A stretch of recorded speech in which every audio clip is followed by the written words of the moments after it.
Hello, everybody. This is Demographia, and I'm finally back.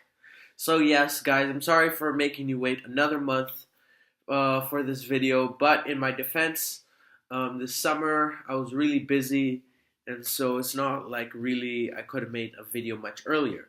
So, this, as you can see, is my 25 subscriber special. I want to thank all of my subscribers for helping me reach this amazing milestone, 25 subscribers. I've been waiting over 3 months to finally reach this goal, and I'm so happy I finally reached it. Now, at the time of this video, I actually have 31 subscribers, not 25, but that's okay because I couldn't have made this video earlier. So, yeah, thank you all to my 31 subscribers. It really means a lot to have reached this point, and I hope I can grow in the future. So, this video is going to be about what is race. So, it might seem like a simple question, but if you think about it, it isn't that easy to explain. And is race even real? Well, this video is going to answer all these questions. A race is a grouping of humans based on shared physical or social qualities into categories generally viewed as distinct by society. First used to refer to speakers of a common language, and then to denote nationality, by the 17th century the term race began to refer to physical or phenotypical traits. Most modern scholarship regards race as a social construct that is a symbolic identity created to establish some cultural meaning.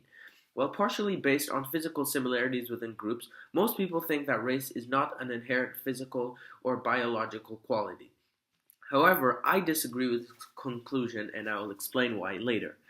Social conceptions and grouping of race vary over time, involving groups that define essential types of individuals based on perceived traits. Most scientists consider race obsolete and generally discourage racial explanations for collective differences in both physical and behavioral traits. Even though there is a broad scientific agreement that race doesn't exist, scientists around the world continue to conceptualize race in widely different ways, some of which imply that it actually does exist. While some researchers use the concept of race to make distinctions among sets of traits or observable differences in behavior, others in the scientific community suggest that the idea of race often is used in a naive or simplistic way and argue that among humans race has no meaning by pointing out that all living humans belong to the same species, Homo sapiens. Since the second half of the 20th century, the association of race with the ideologies and theories of scientific racism has led to the use of the word race itself becoming problematic. Although still used in general context, race has often been replaced by less ambiguous and loaded terms such as populations, peoples, ethnic groups, or communities, depending on context. Modern scholarship views race as socially constructed. That is, race is not something you're born with, but rather an identity created, often by socially dominant groups to establish meaning in a social context. This often involves the subjugation of groups defined as racially inferior. This view rejects the notion that race is biologically defined. Although commonalities in physical traits such as facial features, skin color, and hair texture comprise part of the race concept, the latter, according to them, is a social distinction rather than a biological one. Other dimensions of race include shared history, traditions, and language. Furthermore, people often self-identify as members of a race for political reasons. According to them, when people define and talk about a particular conception of race, they create a social reality through which people are categorized. In this sense, races are said to be social constructs. These constructs develop within various legal, economic, and social-political contexts, and may be the effect rather than the cause of major social situations. While race is understood to be a social construct by many, most scholars agree that race has real material effects in the lives of people through institutionalized practices of preference and discrimination. Socio-economic factors, in combination with early but enduring views of race, have led to considerable suffering within disadvantaged racial groups. Racial discrimination often coincides with racist mindsets, whereby the individuals and ideologies of one group come to perceive the members of an outgroup as both racially defined and morally inferior. As a result, racial groups possessing relatively little power often find themselves excluded or oppressed, while hegemonic individuals and institutions are charged with holding racist attitudes. Racism has led to many instances of tragedy, including slavery and genocide. In some countries, law enforcement uses race to profile suspects. The use of racial categories is frequently criticized for perpetuating an outmoded understanding of human biological variation and promoting stereotypes. Because in some societies, race corresponds closely with patterns of social stratification. For social scientists studying social inequality, race can be a significant variable. As sociological factors, race may be in part reflect subjective attributions, self-identities, and social institutions.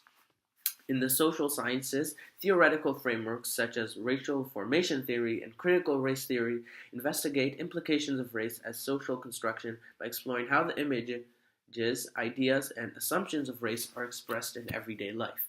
A large body of scholarship has traced the relationships between the historical, social production of race and legal and criminal language, and their effects on the policing and disproportionate incarceration of certain groups. Now I'll tell you why I disagree with this. Anyone with eyes can clearly see that European people and African people are not the same race. As said, race is defined by skin color, but also, and this is important, by physical traits, especially on the face. In the beginning of each of my videos about a certain race, I talk about these physical traits which are slightly different for each race. Although people often disagree over exactly how many races there are, in general people tend to see that there are clearly distinct ones. The most basic and what I personally view as a logical division of races is into European people, African people, and Asian people. However, anyone with a brain would be able to see that this is wrong, since East Asian people and Middle Eastern people clearly aren't the same race. Others believe that there are 5 races, which are African people, European people, Native American people, Southeast Asian people, and Asian people. Although this shows that there is a clear difference between Southeast Asian people, Native American people, and East Asian people, it still doesn't distinguish Middle Eastern people and South Asian people, who are clearly different from both European people and East Asian people. Others still also consider Oceanian people as a race, but this still doesn't solve the previous problem. So, quick side note, my thumbnail comes from a channel called Mason Man, who inspired me to make this channel and who made a mind-blowing map of the different races in the world. I thought his work was great not only because it is hard to find exact data on race, but also because he even made maps of sub-races too. According to him, there are 7 races, which are Native American people, East Asian people, South Asian people, Middle Eastern people, African people, European people, and Oceanian people. I mostly agree with him, but I think that Central Asian people and Southeast Asian people have clear differences from East Asian people. Southeast Asian people tend to be extremely short and have much darker skin than East Asian people. They also have different facial features from East Asian people, such as not having an epicanthic fold. I also find that Central Asian people tend to have more Middle Eastern and European looking features than East Asian people, but I completely understand why they might be classified as the same race, since they do look pretty similar to each other. I personally think that there are 9 races, which are the East Asian people, South Asian people, European people, African people, Middle Eastern people, Southeast Asian people, Native American people, Central Asian people, and Oceanian people. Of course, not everyone will agree with me, but I think that is the most reasonable conclusion, since all of these races have unique facial features, phenotype, skin color, and more. However, it does make some sense why some people wouldn't think that race exists. In a lot of places, but most notoriously the United States and Brazil, race is a very confusing and complicated matter. Many terms like white, black, Asian, Latino, or Indian are used incorrectly and sometimes aren't even a race, which is why a lot of people are confused and therefore come to the conclusion that race isn't real. I'll make another video about races that don't actually exist or racial terms that are false, but that's for another day and I won't go too much into detail here. Also, although it's pretty easy to tell the difference between a European person and an African person, it's much harder to tell the difference between European people and Middle Eastern people, between Middle Eastern people and South Asian people, between European people and Central Asian people, between Central Asian people and East Asian people, between East Asian people and Southeast Asian people, and between Southeast Asian people and Oceanian people. Another reason people think that race doesn't exist is because of racism, especially eugenics, which divided the world into superior and inferior races, and therefore people think that if people who believe in race are racist, that must mean that race doesn't exist. However, I think these are all weak arguments. It is true that some people think that some races are better than others, but eliminating race won't do any of that. People always have and always will find a way of dividing themselves into superior and inferior groups, whether it is by gender, age, class, family, abilities, religion, or really anything else. Therefore, I don't think that racism should be a legitimate reason to abolish race, since there will always be discrimination of some sort. Also, I don't think that confusion about race is a reason to abolish it. Although I know we will never be able to completely define the end of one race and the beginning of another, I still think that everyone can clearly see that not everyone has the same skin color, physical traits, facial features, and more. Therefore, my solution is that people need to define more clear categories for race instead of using unclear words like Latino, white, black, Indian, and Asian. That will make race less confusing while at the same time not eliminating an obvious biological quality that everyone has. But now I'm sure some of the people watching might be asking, well, how about mixed race people? What race are they? That is a very good and interesting question. Since mixed race people are a mix of races, they don't belong to any of these races and are their own group.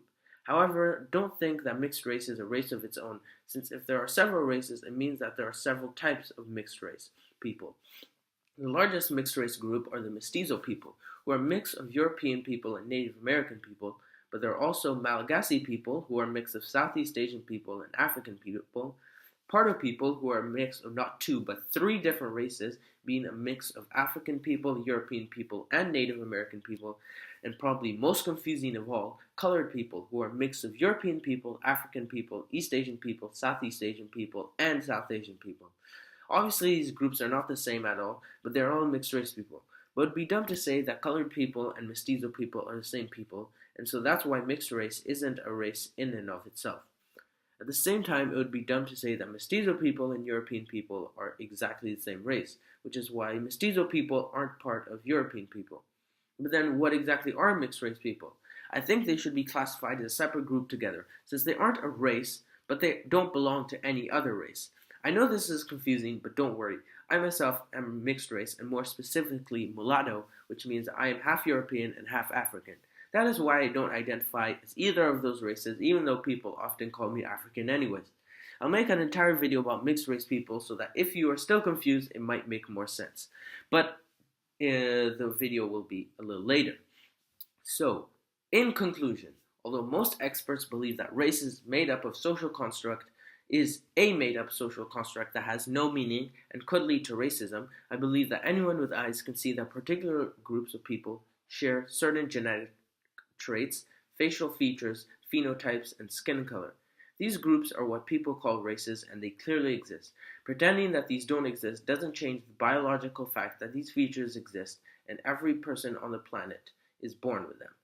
Okay guys, thank you so much for watching. If you haven't already subscribed, don't forget to subscribe. And once again, I want to thank all of you guys for helping me reach 25 subscribers, and at the moment of this recording, 31 subscribers. I've almost reached 200 views, so yeah, help me reach that.